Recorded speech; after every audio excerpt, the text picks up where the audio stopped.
Brandenburg Concerto number 3, one of my favourites. E4, E5, Vienna, knight C3, Max Lang defence, Bishop C4. Thought about the Max Lang Vienna gambit, opted not to play it this time.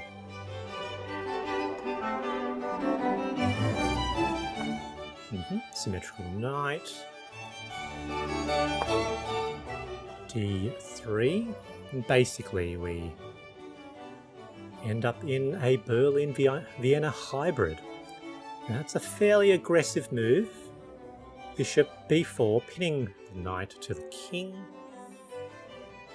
But the best move here is knight GE2, defending that pinned knight with the other knight. However, my opponent is rated in 1000, so I thought, look, let's just play F4.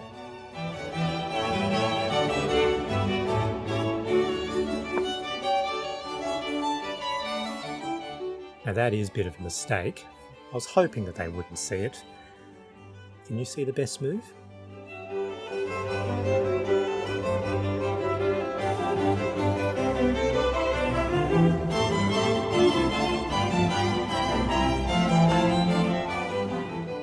They found it.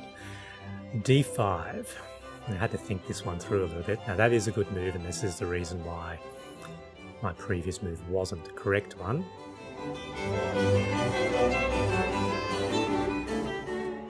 I've played this Mexican opponent once before. They're quite a bit lower rated than me, and they beat me the last time. They played a cracking King's Gambit, so I really wanted to win this one.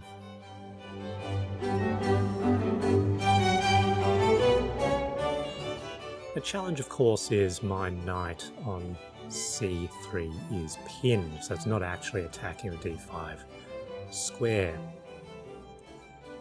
They've got 2 defenders, only got 2 attackers, which of course doesn't quite work, because after captures, eventually they'll just end up, supporting the development of their queen. But I did need to capture, I think. That was the correct move. Otherwise, there'll be a little bit too much damage to my structure.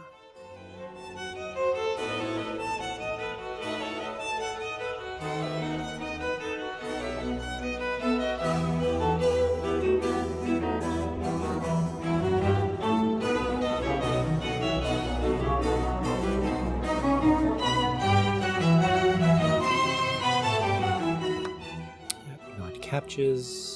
Pretty normal. I was reasonably sure that bishop captures a knight would be the wrong move.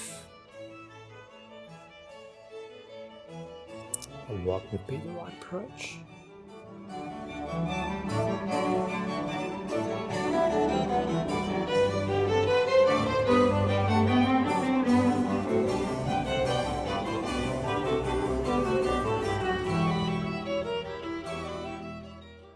One of the obvious moves, obviously, is bishop to d2. But I decided to play something a little bit sneakier. Just calculating queen to h5. Because if they move their knight on d5, then potentially I would have a scholar's mate type attack. They are rated in 1000, maybe they wouldn't see it.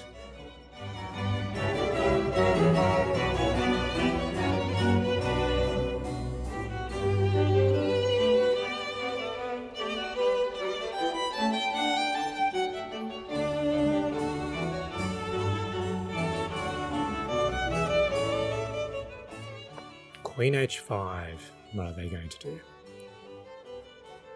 Now the queen isn't actually attacking the e5 pawn, of course, because it's defended by the knight on c6. But sometimes adding complications can be in your favour, even if it's not the most accurate move. I expected black to probably push the g-pawn, g6, that would make sense.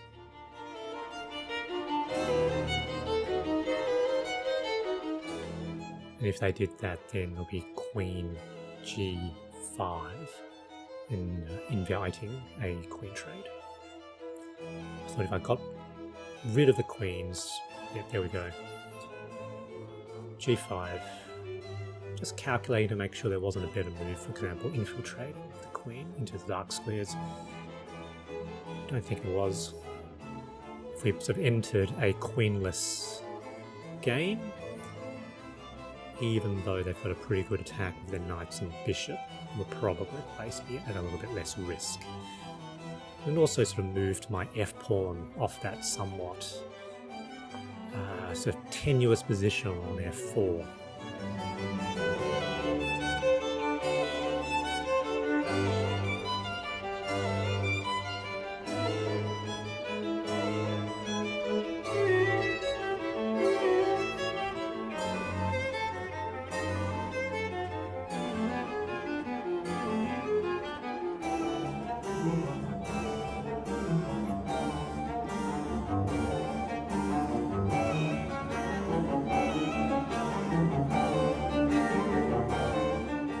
Queen captures queen.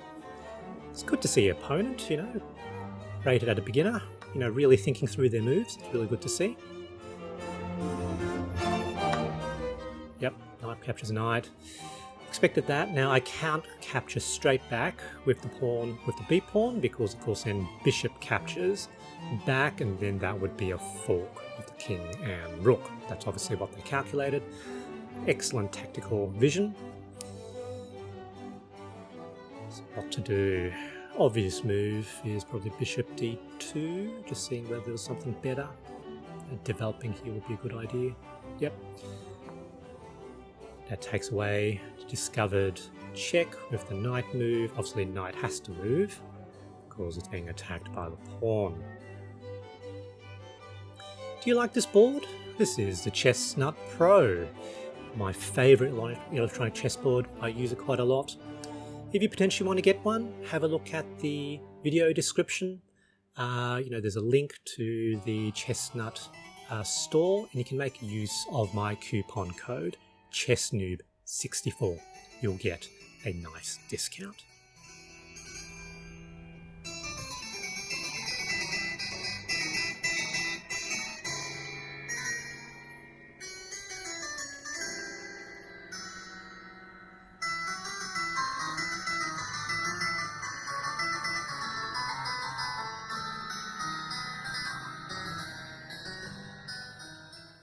Here I expected them to probably bring their knight back, so I was a little bit surprised when they played b5, attacking my bishop. I am a piece down, so I decided to pull the bishop back. Thinking this through, the better move would have been to capture the knight with the b pawn, because of course that chains the attack on the bishop as well.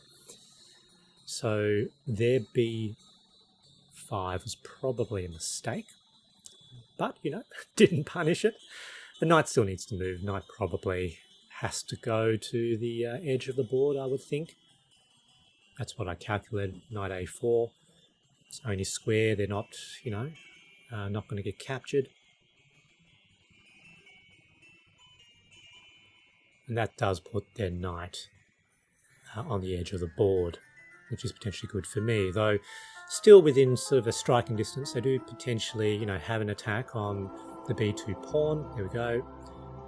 Knight a4. Sort of calculate that already. Makes sense to long castles. King defends the b pawn.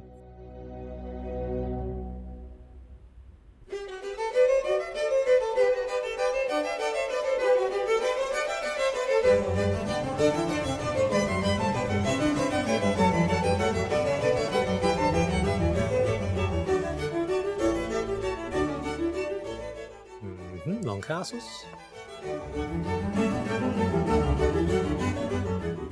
Alright, now we're sort of really in towards the middle game. Now, I'm pretty sure I'm losing here, down a full piece. So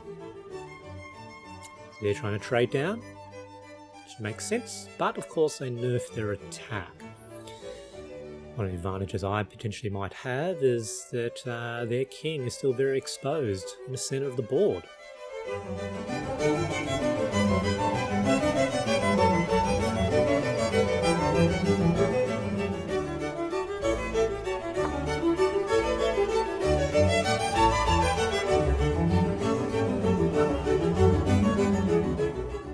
Now I do need to retain pieces here.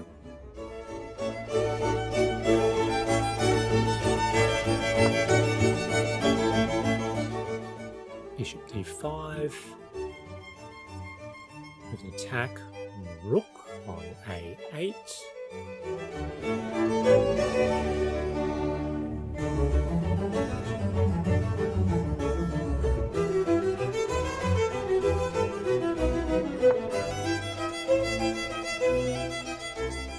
c6, defended by the knight. However, notice if the bishop could ever capture that pawn on c6, that would be a fork of the king and rook. That's what black tried to do to me. But that pawn's only defended by the knight on d4.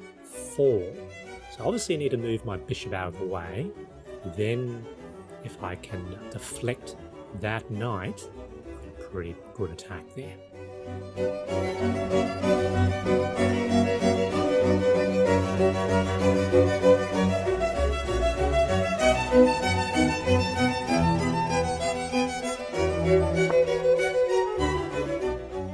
Bishop e4, temporarily safe.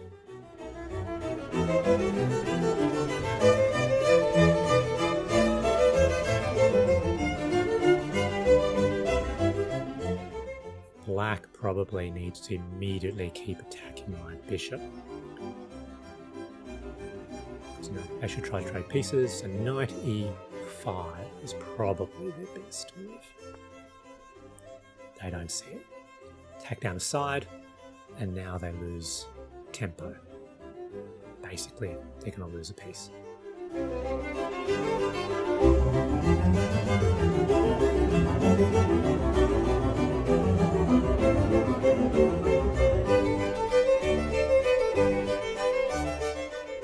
Because of course, if they move that knight out of the way, bishop captures on e6.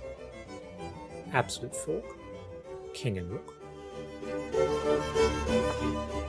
Move their knight to, avoid losing that material. They lose it for more material. Absolute fork. Emotional damage. Black resigns. Good game. GG.